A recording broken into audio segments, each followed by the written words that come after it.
오늘 읽었던 디모데후서 3장 15절로 16절의 말씀을 가지고 여러분과 같이 성경이 답이다 라는 제목으로 말씀을 나누고자 합니다. 10월 30일은 루터가 종교개혁을 했던 날입니다. 그래서 항상 개신교는 많은 교회들이, 다 그런 건 아닙니다만은 많은 교회들이 그 날을 기념하여서 종교개혁 주일이다 라는 날로 교회의 예배의 날로 정해서 예배를 드립니다. 그리고 많은 신학대학들이 그런 종교개혁 주간을 맞이해서 세미나를 열기도 합니다. 오늘 우리 교회도 하루 늦었지만 이 날을 기념해서 종교개혁이 갖는 의미가 저희에게 있어서는 매우 크기 때문에 종교개혁이 없었으면 아마 우리는 지금도 성당에서, 만약에 여러분이 기독교를 받아들였다면 성당에서 지금도 예배를 드려야 되는 그런 상황 가운데 있게 됩니다. 그러면 왜 종교개혁을 통하여서 지금의 기독교가 나올 수밖에 없었는가 하는 것도 여러분이 좀 정확하게 알 필요가 있을 것 같고, 거기에서 말하는 가장 큰 슬로건이 뭔지, 왜 어떤 여건과 어떤 상황 가운데에서 그럴 수밖에 없었는지 하는 것들을 오늘은 설교라기보다는 강의에 가까운 그런 예배로 이루어질 것 같습니다. 왜 그러냐? 종교개혁은 성경에 없거든요. 종교개혁에 대한 사례들은 있습니다. 구약 성경에도 보면 이스라엘 백성들의 타락한 모습들을 보고 학사들을 통해서 또는 선지자들을 통해서 우리가 개혁을 해야 된다라고 그렇게 주장을 하면서 회개의 운동들이 일어났고, 또 그 회개의 운동 가운데에서 또 새로운 이스라엘, 포로로 끌려갔던 사람들의 새로운 이스라엘 복귀를 통하여 성전의 새로운 시작을 알리는 그런 모습들이 구약 성경 가운데도 없지 않아 있습니다. 그렇지만 그 정도가 아니라 그건 틀렸다, 잘못됐다 라고 얘기를 하면서 새로운, 원래 하나님께서 의도하는 방향으로 나온 종교개혁은 1517년에 이루어지기 시작합니다. 그럼 그 전에는 종교개혁의 바람이 없었느냐? 있습니다. 종교개혁의 바람에 나는 제1순위가 예수님이라고 생각합니다.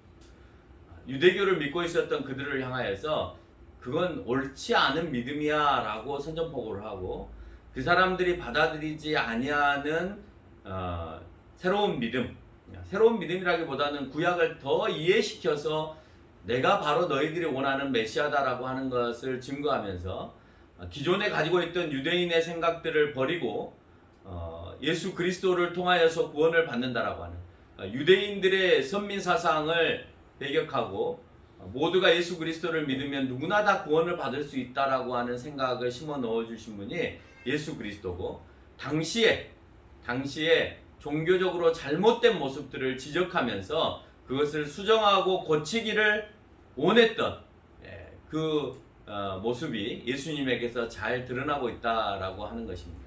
그래서 저는 종교개혁의 시도가 그리고 유대교하고 전혀 다른 형태의 교회로 바뀌어서 이제는 성전이나 회당 중심이 아닌 교회 중심으로 모이게 되면서 새로운 예배의 체계가 생겨난 것을 통하여서 보면 예수 그리스도께서 종교개혁의 제1선에 서 계시고, 우리가 또 1517년에 루터를 통하여서 종교개혁을 이루게 된 그 이유도 결국은 예수님께서 원하시는 방향으로 교회가 가고 있지 않기 때문에 그렇게 가기를 원하는 마음에서 종교개혁이 시도되어졌다라고 하는 겁니다. 다른 말로 얘기하면 종교개혁은 언제든지 일어날 수 있는 겁니다. 교회 안에서 분쟁이 일어난다라고 하는 것은 목사가 잘못을 하거나 또는 교인들 안에 완력의 싸움들이 있거나 라고 하는 문제입니다. 그 말은 그러한 것들도 개혁해야 된다라고 하는 것에 대한 문제가 그 교회 가운데 담겨 있기 때문에 그와 같이 분쟁을 일으키게 되어진다라고 하는 거예요. 사실 종교개혁은 모든 종교를 개혁한 것이 아니기 때문에 종교개혁이다라고 하는 말보다는 교회 자체 내에서 개혁이 일어난 거니까 교회 개혁이다라고 하는 말이 더 옳습니다. 당시 국가 권력보다도 카톨릭의 권력이 훨씬 셌습니다.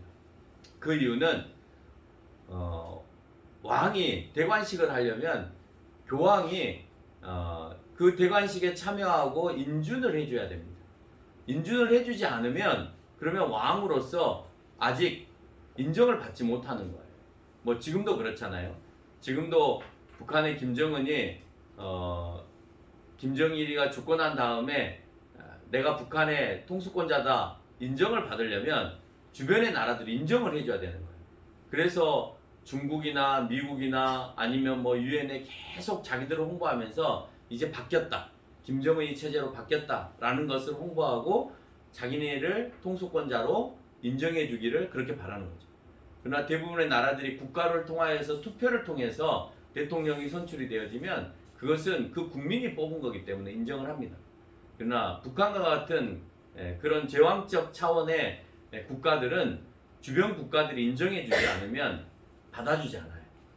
과거에 우리나라도 마찬가지죠. 조선시대 때 왕을 뽑고 난 다음에 그 왕이 되었음을 중국이나 주변 나라들이 인정하지 않으면 그 사람이 아무리 사신을 보내오고 또 교류를 한다 해도 상대방 국가에서 받아주지 않는 거예요. 내가 왕으로 인정하지 않는다. 이렇게 되어집니다. 그래서 로마 카톨릭에 있어서 교황이 왕을 인준하지 않으면 대관식에 참여해서 그를 왕으로 세워주지 않으면 왕으로서의 역할을 제대로 할 수 없었기 때문에 당시의 왕들도 교황의 눈치를 보고 살아야 되는 그런 시대적인 배경을 가지고 있었다. 자, 그와 같이 교황이 막강한 힘을 가지고 있었음에도 불구하고 왕보다도 더 막강한 힘을 가지고 있었음에도 불구하고 거기에다 대고 그것은 옳지 않다라고 주장하면서 오늘 개혁을 시도하려고 했다라고 하는 것은 엄청난 도전이다라고 하는 것을 우리가 잘 알 수가 있습니다. 여러분 뭐 일개 우리가 대통령이나 아니면은 구나 시 의원들 앞에서도 함부로 우리가 말을 못하고 이렇게 바꿨으면 좋겠다라고 하는데도 불구하고 쉽게 말이 되어지지 않잖아요. 그리고 그것을 하기 위해서 투쟁한다는 것 자체도 우리가 쉽게 해보지 못합니다. 그럼에도 불구하고 오늘 루터는 카톨릭을 대항으로 해서 한번 내가 지금 궁금하고 모르는 부분들에 대해서 질문을 던져보고 개혁을 해봐야 되겠다라는 생각을 한 겁니다. 그러나 루터는 개혁을 시도할 때 교회를 뒤집어 엎어서 새로운 종교를 만들어내기 위한 새로운 교회의 형태를 만들어내기 위한 로마 카톨릭이 아닌 지금의 기독교의 문화를 만들어내기 위해서 개혁을 시도한 건 아니었습니다. 단지 오늘 내가 질문을 던져보고 이 질문에 대해서 대답을 해주면 그냥 오케이 하려고 했습니다. 그런데 로마 카톨릭은 그것에 대해서 대답을 못 해주는 거예요.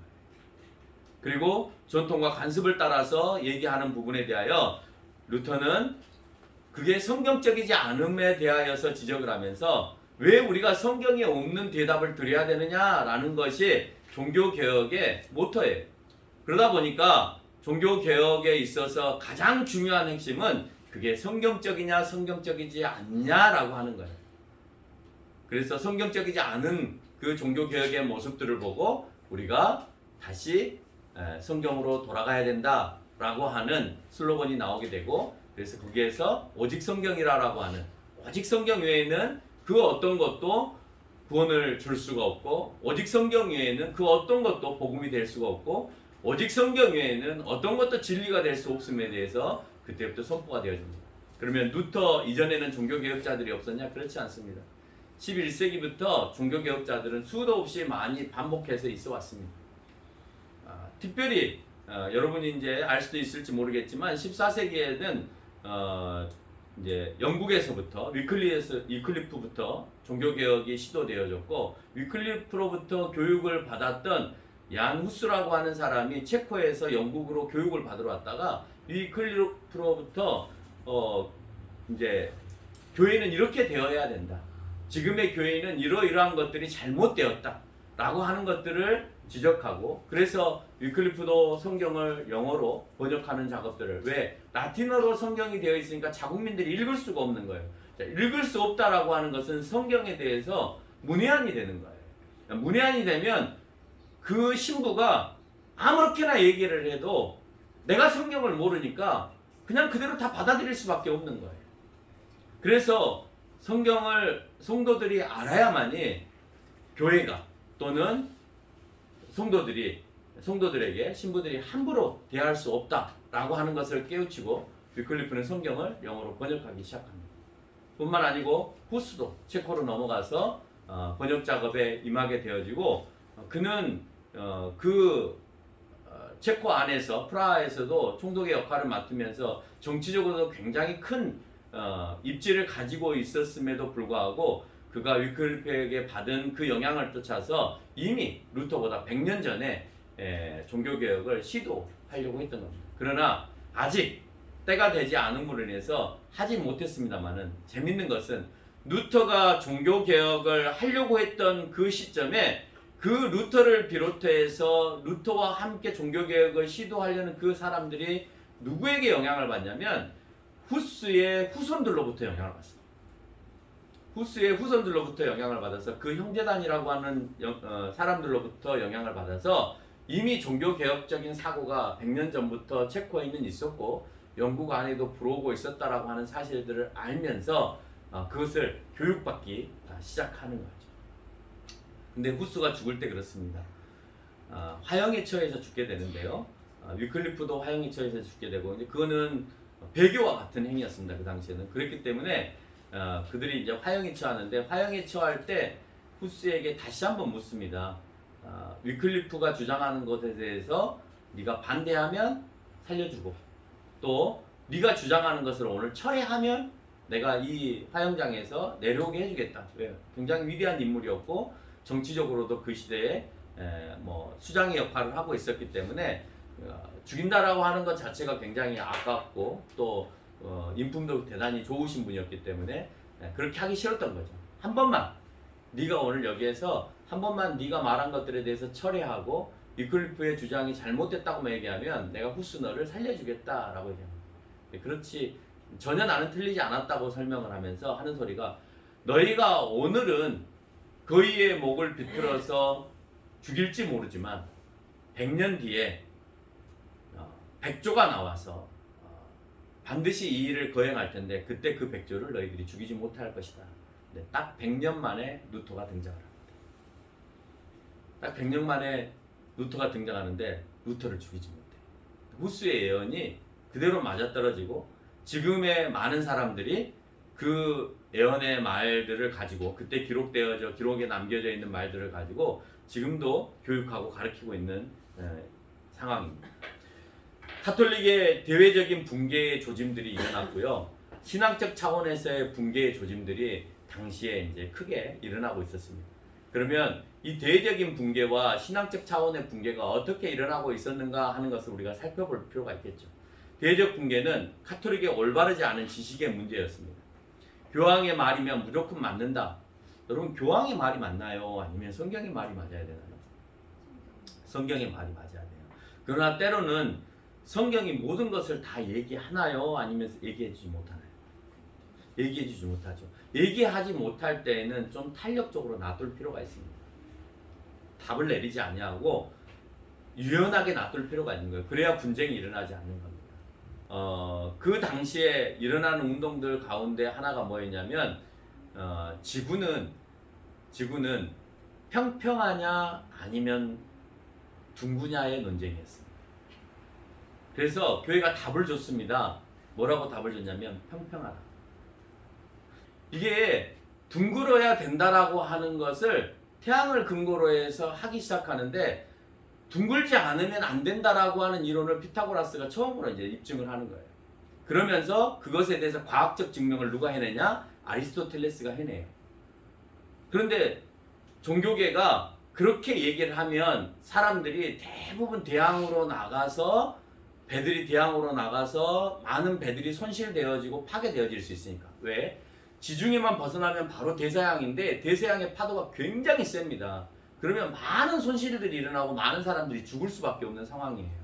그러니까 그것을 막기 위해서 그러니까 종교계의 인물들은 이 지구가 평평하다라고 하는 이론을 만들어놔야 결국 마지막에 가서 떨어지게 되고 모두가 다 죽게 되니까 가면 안 된다라고 이제 설득을 시킬 수 있는 것이죠.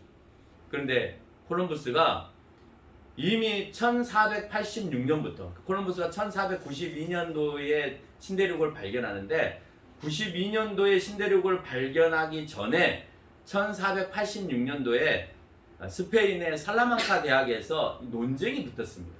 지구는 둥그냐 평평하냐에 대한 논쟁이 붙었어요. 그래서 여기에서 학자들이 모여서 지금 이제 이 천주교적 입장, 로마 카톨릭적인 입장에서는 지구가 평평하다. 그래서 끝이 낭떠러지고 돌아올 수 없다라는 주장을 하게 되어지고 아리스토텔레스나 또는 앞에서 말한 피타고라스의 이론들을 가지고 온 사람들은 아니다. 분명히 이 과학자들의 의견, 이 철학자들의 의견에 의하면 그렇지 않다고 되어 있다. 그러니까 둥글 수 있다. 둥글 수 있다. 라는 얘기들을 하기 시작합니다. 근데 이 의견이 나올 수밖에 없었던 이유가 뭐냐면 1453년도에 그리스가 로마 그 이슬람 세력으로부터 동로마 지역의 콘스탄티노플이 멸망을 당합니다. 그러니까 그때까지도 동로마가 아주 건재했어요. 1400년도까지만 해도 아주 건재했는데 이슬람이 투르크족들과 연합을 하면서 막강한 군사력들을 가지고 계속해서 지금의 이스탄불 지역 콘스탄티노플을 계속해서 침략해 갑니다. 근데 거기는 난공불락이에요. 아무도 쳐들어가기 어려울 정도로의 아주 성벽을 잘 만들었어요. 한쪽은 해안가이기 때문에 쳐들어가기가 어렵고요. 해안가에다 성벽을 쌓아내기가 어렵고 앞쪽으로는 계곡이 있어서 그 계곡을 넘어가야만 이 성을 칠 수 있는데 그 성의 높이가 굉장히 높은 거예요. 그러니까 쉽게 쳐들어갈 수 없는 그런 성인데 1453년도에 이슬람 세력들이 이제 쳐들어가서 결국 그 성을 무너뜨리기 시작합니다. 무너뜨릴 수 있는 가장 획기적인 무기가 엄청난 포를 만듭니다. 근데 그 포가 어느 정도나 엄청나냐면 1톤짜리의 탄환을 발사할 수 있을 정도. 당시에 1톤의 무게의 탄환을 발사해서 성벽을 부술 수 있을 정도의 큰 포를 코끼리와 낙타에게 끌고 가기 위해서 그걸 가지고 오는데 재밌는 것은 그 포를 한 발 쏴면 워낙에 폭발력이 강하기 때문에 포신이 휘어버렸대요. 그러니까 한 발 쏴면 그 포신은 버려야 되는 거예요. 조금만 꺾여도 제대로 발사가 되지 않기 때문에.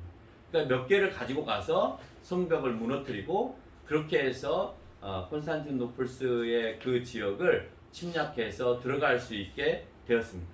자, 그렇게 되니까 그리스에 있었던 많은 학자들, 많은 교부들이 또는 많은 신부들이 어디로 도망을 오게 되냐? 서로마 지역으로 도망오게 됩니다. 동로마에 이제 이슬람화가 돼버렸잖아요. 이슬람화가 돼버리니까 여기서 살 수가 없는 거예요. 그래서 이 사람들이 그리스 지역에 있는 많은 책들, 정치, 철학, 종교, 뭐 교부들의 책들을 다 싸가지고 어디로 왔냐? 이쪽 서로마 지역으로 온 겁니다. 근데 다 헬라어잖아요. 그리스 사람들은 헬라어를 쓰니까 다 헬라어잖아요. 또는 아람의 책들이 히브리나 아니면 중동 사람들이 썼던 고전들을 가지고 왔는데 다 외국어잖아요. 그래서 이 당시에 무슨 바람이 부냐면 르네상스 운동이라고 하는 그 바람 가운데 하나가 원어를 공부해야 된다는 바람이 불기 시작합니다.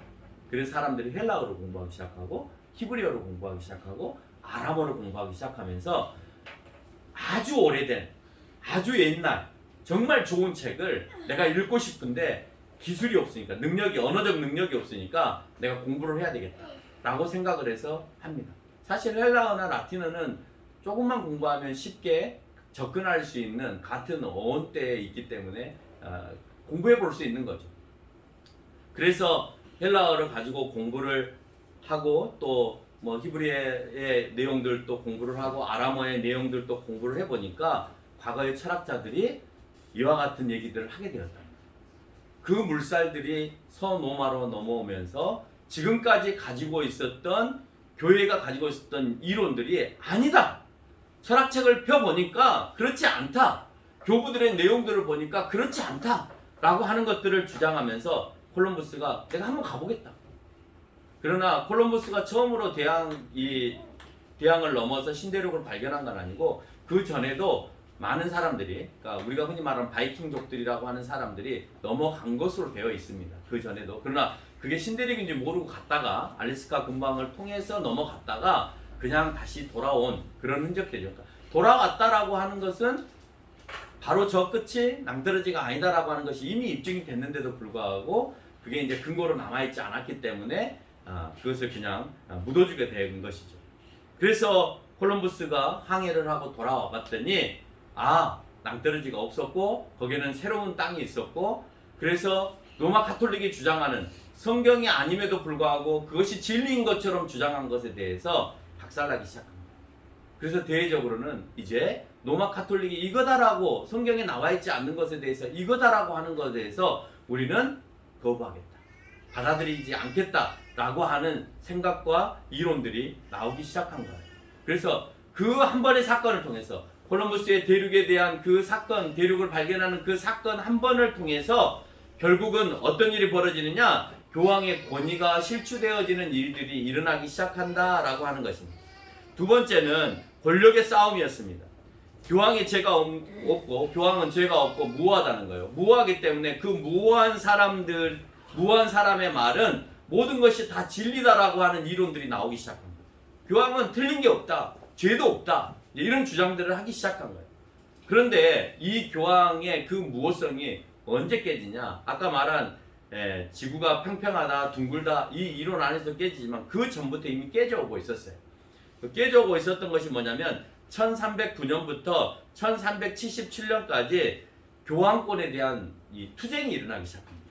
그러니까 로마 바티칸 시티 안에서 교황의 고난이 너무 크니까 내 편이 교황이 되어주면, 그러면 나를 어디에다가 좋은 교회에다가 심어줄 수도 있고 대주교로 또는 뭐 추기경으로 이렇게 세워줄 수 있으니까 그 사람이 교황이 되도록 옆에서 적극적으로 지지하기 시작하는 거예요. 근데 그렇게 지지해서 추기경단에서 교황을 세워놨는데 이게 마음에 안 드는 거예요. 왜 마음에 안 드냐? 황제 말을 잘 안 따라줘, 이 교황이. 그러니까 황제가 교황을 따로 세워버리는 거예요. 교황을 따로 세워서 내가 지금 세운 이 교황이 진짜 교황이다 라고 주장하면서 이 교황을 세우는데, 이 교황이 바티칸 시티에 못 들어가잖아요. 이미 세워놓은 교황의 자리에 못 들어가잖아요. 그래? 그러면 로마의 교황청은 너네가 하고 우리는 따로 지금부터 교황청을 만들어서 하겠다라고 해서 만들어 놓은 것이 프랑스 아비뇽의 교황청을 따로 이렇게 만들어 놨어요. 그래서요, 여러분, 교황청이 2개예요. 교황청이 2개고, 프랑스는 지금도 가면 굉장한 자부심을 갖습니다. 우리도 교황청이 있다. 네, 우리도 교황청이 있다. 어디에 있냐? 아비뇽에 있다. 우리도 교황이 있었다. 교황이 머무르는 아직도 그 장소가 있고, 그 장소에 이미 과거에 교황이 거기에서 직무를 봤다. 그래서 이 긴 기간 동안, 거의 한 70년 동안 서로가 자기네들이 세운 교황들만을 인정하면서 교황이 하나가 아니라 둘도 아니고 또 이것도 다 무시하고 다시 회의를 통해서 또 다른 교황을 뽑았어.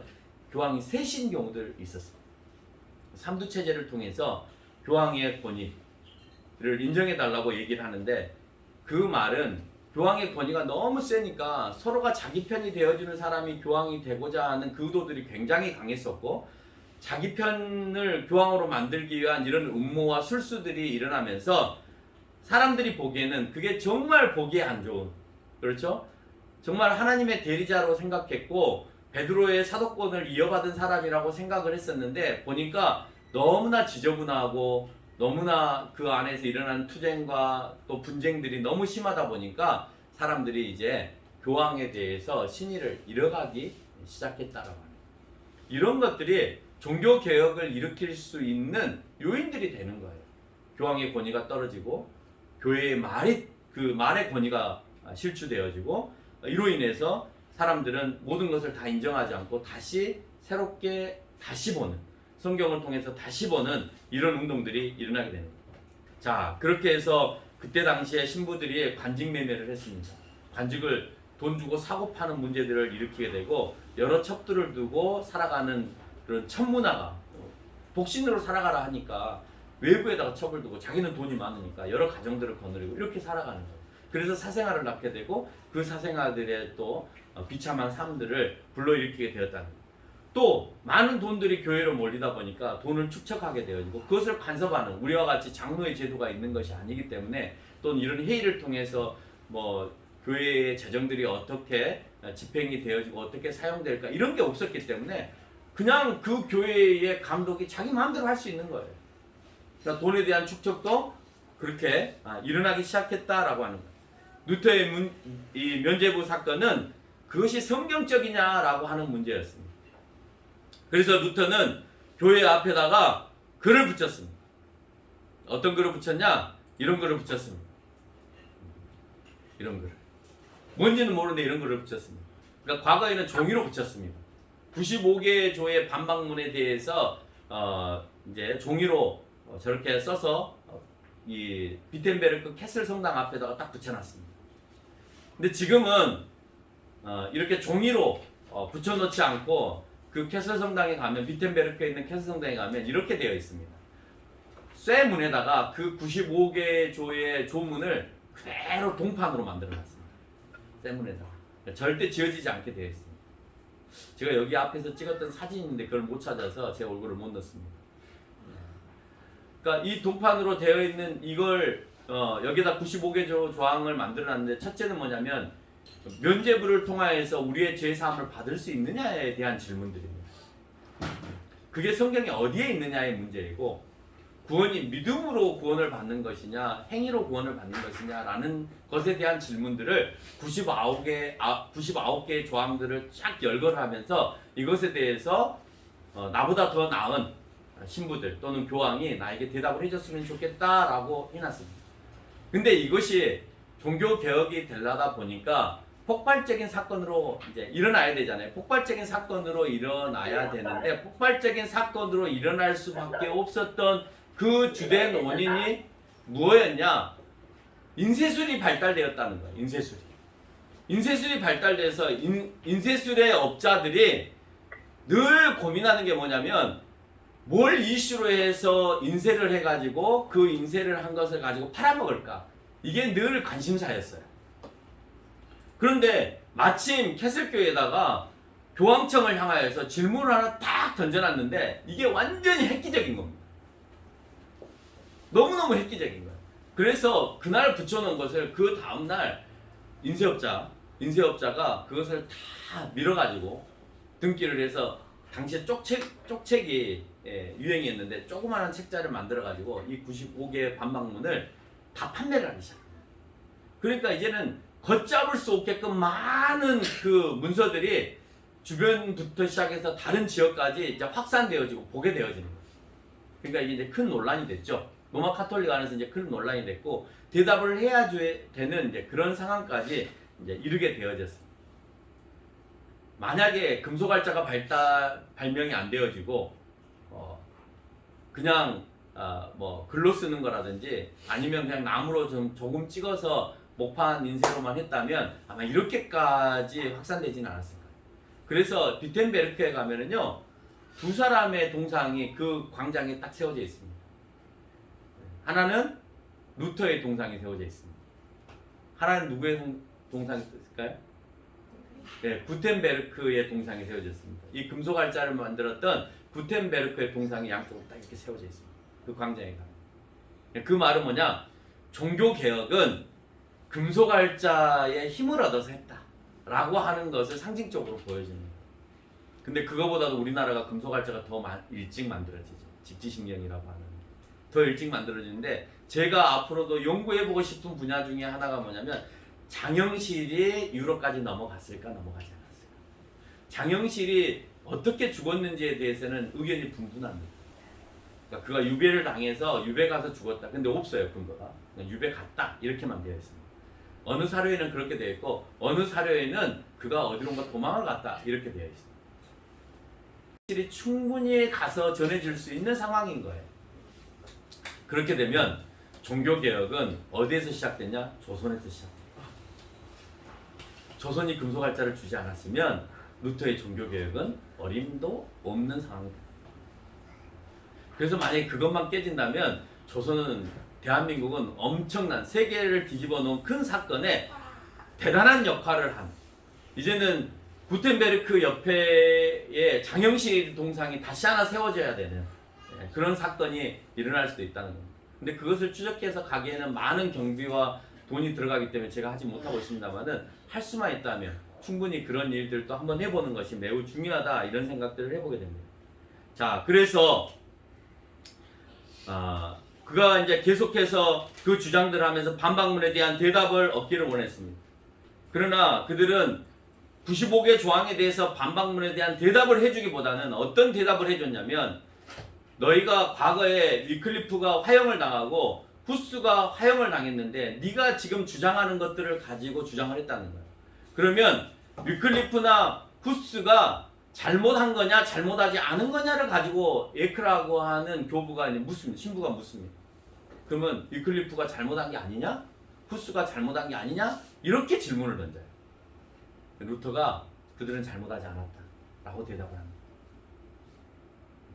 그들은 잘못하지 않았다. 너희들이 잘못했다고 화형을 시킨 것이지 그들이 잘못한 게 아니다.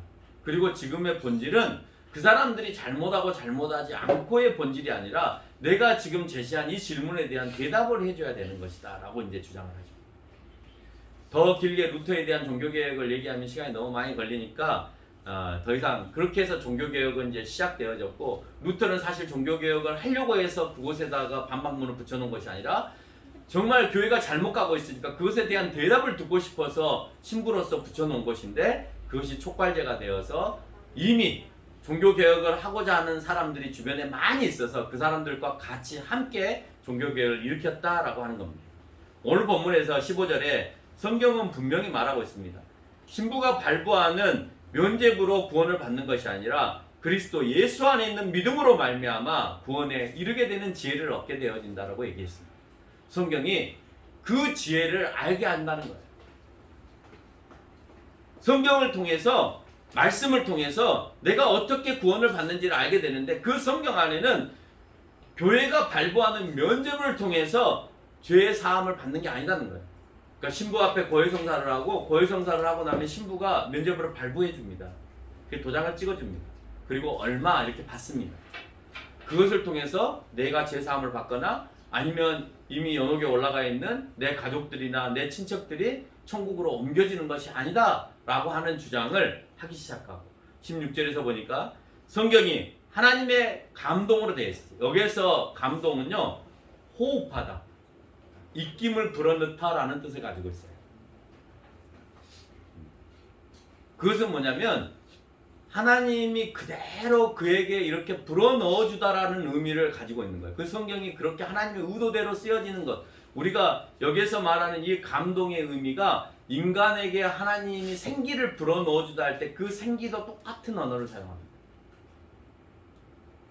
그래서 그가 다시 살아 움직일 수 있게끔 만들었던 것을 가지고 오늘 여기에서 얘기하는 것처럼 감동 또는 생기, 이 단어가 같은 맥락에서 사용되어지고 있다는 거예요. 그러니까 하나님의 것을 그대로 성경 안에다가 집어넣는 역할을 하게 되어지는데 그 집어넣는 것을 통하여서 우리에게 뭘 주기 위해서 하기 위해서 원하는 거냐? 교훈. 교훈은 다른 말로 가르침으로라도 번역을 할 수가 있습니다. 우리에게 가르침을 주기 위해서 성경을 통해서. 또 책망. 네가 잘했는지 잘못했는지에 대한 그 기준을 주기 위해서. 바르게 함. 올바로 세워가기 위해서. 바르다라고 하는 것이 무엇인지에 대해서 가르쳐주기 위해서. 그런 데 의해서 결정되어지는 것이 아니라 또는 다수의 의견이 그렇게 간다고 해서 그 다수의 의견으로 가는 것이 아니라 성경이 그 부분에 있어서는 어떻게 얘기를 하고 있느냐에 우리가 관심을 가져야 된다라고 하는 거예요. 그 이유는 하나님의 사람으로 온전하게 하고 이로 인하여 모든 선한 능력을 갖추게 하기 위해서 성경을 우리에게 허락하셨기 때문이다 라고 하는 것이죠. 성경에서 떠난 종교개혁 당시의 교회는 선함이 떠난 상태였습니다. 성경에서 떠난 신부들도 그 모습들이 선함에서 떠나 있는 타락하고 부패한 상태로 이루어지는 거예요.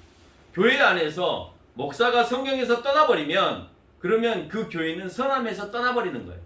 교인들이 성경을 멀리해서 성경을 떠나버린 상태가 되어지면 여러분들도 역시 신앙 안에서 피폐한 삶을 살 수밖에 없게 되어진다라고 하는 겁니다. 그들이 성경을 통한 교육이 이루어지지 않았습니다. 신부들은 매관매직을 통했고 또 그것이 성행한 사이였습니다. 그래서 무식한 신부들이 많았습니다. 돈 주고 신부직을 샀기 때문에 공부를 안 했어요. 공부를 안 하기 때문에 올바른 성경 교육을 해줄 수가 없었던 거예요. 지금도 마찬가지입니다. 지금도 학위만 받기 위해서 공부하는 사람들 너무나 많아요. 부끄러운 말입니다만은 신대원에 가서 정말 내가 사명을 갖고 목회자를 해야 되겠다라고 생각하는 사람들도 너무 많이 있습니다만은 그렇지 않고 아버지 교회를 물려받기 위해서 그냥 뭐 할 거 없으니까 내가 목회라도 할까? 라는 생각으로 오는 사람들도 있다는 거예요. 이건 가슴 아픈 일입니다. 근데 대학은 더 문제예요. 저도 대학 했지만. 왜요? 학생의 수가 차야 되거든요. 안 차면 안 되거든요. 그러니까 걸르는 것은 그때 가서는 하나님이 알아서 하시겠지라고 내버려 둬버리고 그 사람들이 어떻게든지 졸업을 해버리기를 바라는 마음들도 있는 겁니다. 교육부도 문제예요. 교육부. 그 사람의 수를 차지 않으면 그 대학 평가를 하는 데 있어서 나쁜 점수를 줘요. 그러니까 나쁜 점수를 받지 않기 위해서 신앙마저도 무너지는 거예요. 다른 과는 그렇다 하더라도. 정말 목회자를 양성해야 되고 정말 사명의식이 있는 사람들을 뽑아서 교육을 해야 되는데도 불구하고 그 인원이 차야만이 학교가 교육부로부터 지적을 당하지 않고 또 지원금을 덜 받지 않을 수 있으니까 그러니까 내가 그 수를 채워가기 위해서 아무나 받는 그런 상황이 돼버립니다. 옛날에 그렇지 않았어요. 몇 명만 뽑더라도 이 사람이 목회자로 자격이 안 되면 안 뽑았어요. 정말 신학은 그나마 지금까지 배짱이었습니다. 근데 교육부는 제발 교육부 공무원들이 봤으면 좋겠어요. 교육부 장관이 제 유튜브를 좀 봤으면 좋겠어요. 신학은 그렇게 하면 교회는 계속해서 피폐되어지고 그 사람들이 말하는 것처럼 교회가 왜 그래가 되는 거예요. 나는 그것에 많은 부분 교육부가 그 역할을 하고 있다고 생각을 합니다. 그리고 각성하지 못하는 총장들의 모습들이 그렇고 총회의 모습들이 그렇습니다. 그렇다 하더라도 단 10명만 뽑고 20명만 뽑더라도 정말 목회자가 될 만한 사람들을 뽑아서 교육을 해야 되는 거예요. 아무리 교육부가 그렇게 하고 나에게 지원금을 주지 않고 이 대학에 지원금을 주지 않아도 배짱으로 해야 되는 거예요. 근데 교회가 배짱도 없고 신학대학이 배짱이 없고 신학대학원이 배짱이 없는 그런 사회가 점점점 돼버리고 있다. 그렇게 되면 어떻게 되냐? 비인가 신학교들이 많이 나올 수밖에 없는, 배짱 있는 비인가 신학교들이 나올 수밖에 없는 거예요. 이건 또 다른 문제로 야기되어질 수 있습니다. 그래서 그 관직이 매관매직이 되어지고 여러분 사회 돌아가는 모습들을 보면 그렇습니다. 지금도 그렇잖아요.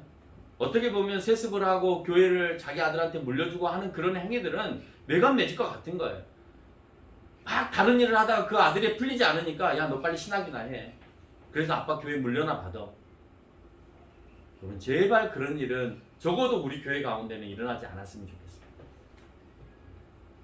그렇게 물려줄 수 있을 만한 대형 교회를 내가 만들지도 모르겠지만은 네? 여러분 작은 교회는요 물려받을 사람이 하나도 없어요. 누가 받아요? 차라리 아들아 공부해서 네가 큰 교회 가서 목회. 이렇게 하죠. 사례비 많이 주는 교회 와서 목회.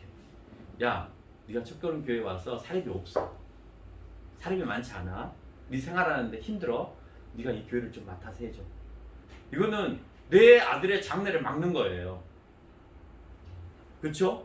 큰 교회 가서 얼마든지 할 수 있음에도 불구하고 막는 거예요. 박희 전도사의 장래를 막는 거예요. 최진 전도사의 길을 막는 거예요. 작은 교회에서 희생하는 것은 다 막는 겁니다. 그러나 우리가 건전하게 나아가고 각각 자기의 사역을 꿈꾸면서 자기 교회를 만들어가면 결코 나는 그것이 막는다라고 생각하지 않습니다. 따라서 당시의 신부들은 종교인들의 탈을 쓴 채 온전한 삶을 추구하지 않았기 때문에 종교개혁이 계속 일어났습니다. 마찬가지로 지금의 교회로 돌아볼 필요가 있습니다. 성경이 삶의 기준이라면 우리 각 성도는 성경으로 내 가정을 교육하고 또 바르게 세워가도록 해야 합니다. 여러분 하고 있습니까? 그렇지 않다면 나는 내 주변에 내가 그리스도에 있는 것을 결코 드러내지 못합니다. 내가 성경으로 무장되어 있지 않으면. 성경이 내 삶을 주관하지 못하면 나는 나를 그리스도인입니다 라고 내 주변에다가 드러내지 못해요. 내 자신이 없기 때문에, 내가 그렇게 살지 않았기 때문에, 성경이 교훈하고 성경이 가르쳐주고 성경이 책망하는 대로 내가 살지 않았기 때문에, 그래서 교회도 요거도 먹고 기독교인으로서 요거도 먹기 싫으니까 내가 내 스스로를 드러내지 못하면서 살아갈 때가 있다는 거예요. 내가 그리스도인으로 살아갈 수 있다라고 하는 것은 내가 그렇게 살아가고 있기 때문에 그렇습니다. 내가 누구 앞에서 그리스도인임을 드러내지 못한다 라고 하는 것은 내가 뭔가 부끄러움이 있기 때문에 그렇다라고 하는 겁니다. 성경을 공부하고 순종하는 삶은 그 자체가 하나님의 권위를 인정하는 삶입니다. 내가 그 하나님의 입에서 나온, 그 입김에서 나온 그 말씀을 내가 공부하고 내가 그 삶을 따라가는 것, 내가 그렇게 살아가야 되겠다라고 따라가는 것 자체가 내가 하나님의 권위를 인정하는 거예요. 교황의 권위도 아니고 목사의 권위도 아니고 하나님의 권위를 인정하는 것은 누가 뭐라 하든지 간에 내가 그 말씀을 묵상하고 공부하고 순종하는 삶입니다. 여러분, 읽는 것만 갖고도 안 됩니다. 잘못된 해석은 또 다른 문제를 야기하기 때문에 그렇습니다. 그래서 저는 잘 배웠으면 좋겠습니다. 성경을. 여러분, 성경 같은 본문을 읽는데요, 정말 다른 해석들을 합니다. 주석책들도 그럽니다. 정말 다른 해석들을 합니다. 그 다른 해석들을 우리가 지금의 이 시대에 정말 올바른 해석들로 만들어가지 않으면 굉장히 위험한 상황이 벌어집니다. 같은 해석을 하는데 어떤 사람은 태극기 들고 나갑니다. 어떤 사람은 촛불 들고 나갑니다. 서로 욕합니다. 근데 그게 성경 해석에서 나왔답니다. 심각한 문제가 되는 것이죠. 성경을 제대로 공부하지 않은 교회는 잘못된 성경 지식을 분간하지 못한 것이고, 과거처럼 교회 내의 권력 싸움에 또 휘말리게 되어지는 겁니다. 그러면 교회는 계속해서 타락해 되어지고 비성경적인 것이 우선이 되는 교회가 될 것입니다. 지금의 교회가 그렇다면 우리는 다시 개혁해야만 하는 거죠. 종교개혁은 그때로 끝나는 것이 아니라 개혁은 계속해서 변화되어지는 것이 개혁입니다. 적어도 구원이 교회 내에 있는 헌금과는 상관이 없습니다. 여러분, 헌금을 많이 내는 것이 구원하고 상관이 있냐? 구원하고 상관없어요. 교회와 이웃을 위해서 그 헌금은 사용되어지는 거고, 그 사용되어지는 곳에 내가 헌금을 하는 겁니다. 그러면 뭐가 있느냐? 하나님께서 그들에게 상급을 주시겠다 그랬습니다. 그러면 그 상급은 뭐냐? 여러분이 나중에 그곳에 올라가서 물질로 보상을 받는 그런 상급도 아니고, 내가 지위에 높고 낮음의 상급을 받는 것도 아닙니다. 뭘 받는 거냐? 영광을 받는 겁니다. 예수 그리스도가 뭘 받으셨겠어요? 자기가 고난의 십자가를 지시고 난 다음에 뭘 받으셨겠어요? 영광을 받으십니다.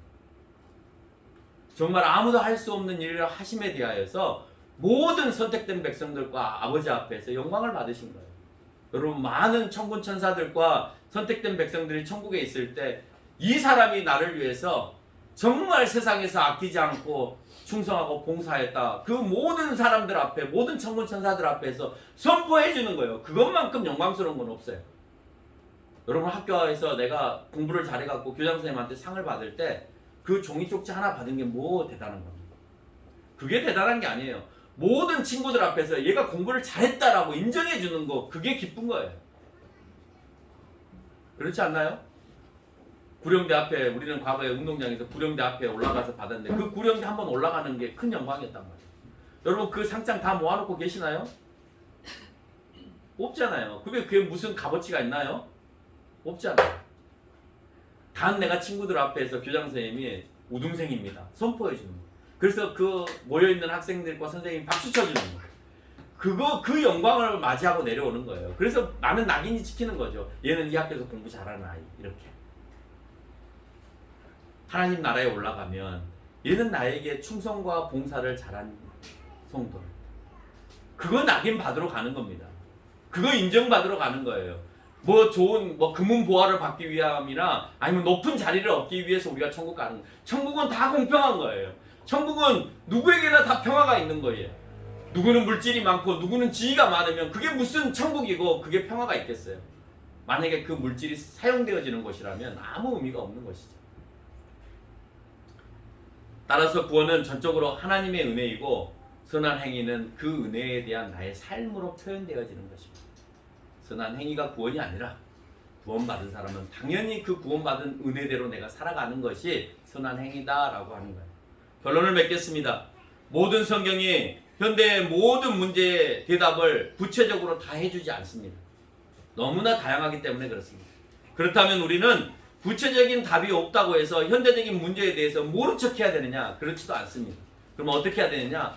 목회자는 그 성경의 전체가 주는 의미가 무엇이고 정신이 무엇인지를 찾아내야 됩니다. 그 의미와 그 정신 속에서 답을 유추해내면 되는 겁니다. 근데 그것마저도 노력하지 아니하고 그냥 단지 모른다고 하는 것도 교회가 자기의 일을 방관하는 것이다 라고 하는 것을 기억하시면서 종교개혁은 교회가 타락하고 또한 성직자들이 타락함으로 인해서 그래서 일어날 운동이기에 지금 이 시대에 교회가 타락해 가고 있다면 반드시 누군가를 통하여서 또 다른 종교개혁은 일어날 수밖에 없다. 이거는 피할 수 없는 길이다 라고 하는 것을 기억하시고 여러분이 성경이 중심이 되어서 성경이 교육하고 있는 것들을 잘 받아들이고 성경이 원하시는 삶을 살아가심으로 인하여서 정말 내가 그 무엇으로도 하나님을 올려주는 게 아니라 내가 삶으로 살아감으로 인해서 하나님의 권위를 세워드리는 그런 교인들이 되시기를 바랍니다. 기도드리겠습니다.